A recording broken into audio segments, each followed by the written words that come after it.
You're listening to Radio Long Island City, recorded at our studios near Hell Gate, 9 kilometers north of the Harbor Hill Moraine. And now, the Observatory. The Observatory, Monday the 24th of August, 2026. It is 64 days after the summer solstice. It is 29 days before the autumnal equinox. In today's episode, Greenery, Vesuvius erupts, Rome is sacked, Protestants are attacked, the White House is burned, a waffle iron makes its appearance, and Stephen Fry is born. Today's forecast, increasing clouds, high near 83 degrees Fahrenheit, 28 degrees Celsius. Southwest wind, 6 to 10 miles per hour. The sun rises today at 6:15 a.m. Solar noon takes place today at 12:58 p.m. The sun sets today at 7:40 p.m., civil twilight ends at 8:09 p.m., and nautical twilight ends at 8:43 p.m.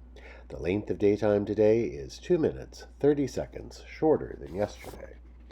The moon is in its waxing gibbous phase and is 88% full at midday. The moon sets today at 2:19 a.m., and then it rises again at 6:03 p.m.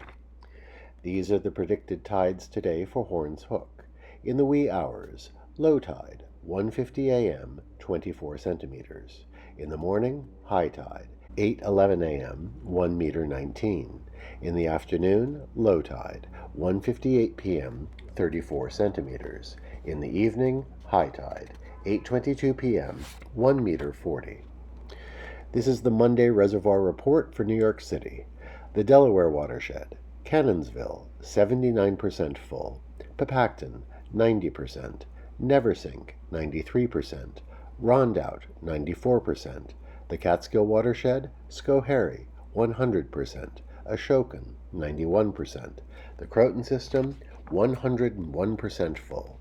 In our shared realm of plants and animals, the recent weather, with its cycle of strong rain alternating with bright warm days, has meant everything is extraordinarily lush.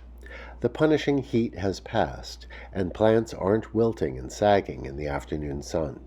And so we are living at our peak greenery right now. Everywhere you look, leaves are plump and full.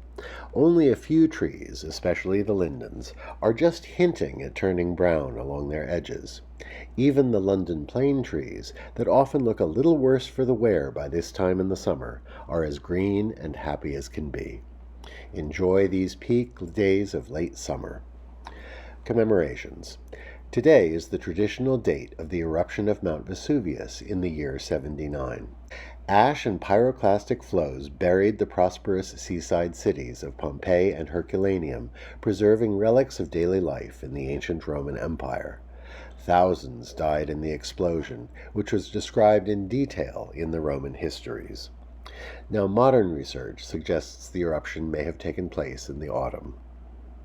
While we're on ancient history, on this day in the year 410, the city of Rome was sacked by the Visigoths, led by their king, Alaric. The destruction of the city, which had remained inviolate for centuries, sent shockwaves through the ancient world.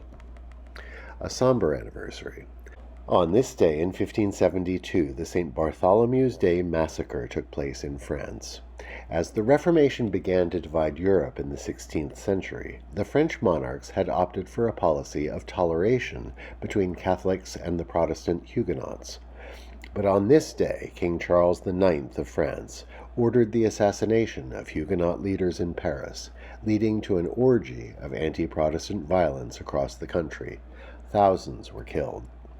The days of toleration in France had come to an end.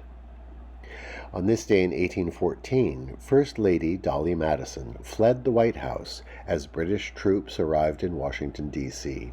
She took what she could, including the large portrait of George Washington that hung in the Executive Mansion. Its frame had to be broken, and the canvas was rolled up. It was the middle of the War of 1812, and the British had invaded. When they reached the White House, they first dined on the food using the president's own silver cutlery. Then they burned the building. Having destroyed much of the nation's new capital, they retreated. On this day in 1869, Cornelius Swarthout of Troy, New York, patented his invention, an improved stovetop waffle iron. Now, cakes have been made between two hot metal plates for centuries, but his new device was equipped with a hinge and a handle that made it easy to maneuver and protected the cook's hands from being burned, either while filling the waffle iron or removing the cooked waffle. Versions of Swarthout's design remain the standard waffle iron in use in the United States to this day. Today we wish a happy birthday to Stephen Fry, born this day in 1957 in Hampstead, London. The English actor is probably best known here for his work in television, in such shows as Blackadder and Jeeves and Wooster. Or perhaps you know him from his title role as Oscar Wilde, a role Fry says he was born to play. But the fact is, over his long career, he has appeared on the stage, on TV, in film, in roles both large and small.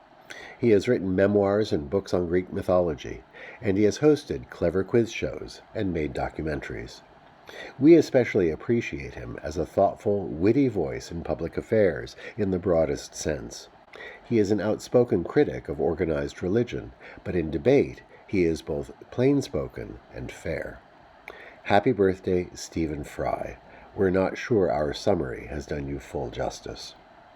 And that is the Observatory, Monday the 24th of August, 2026.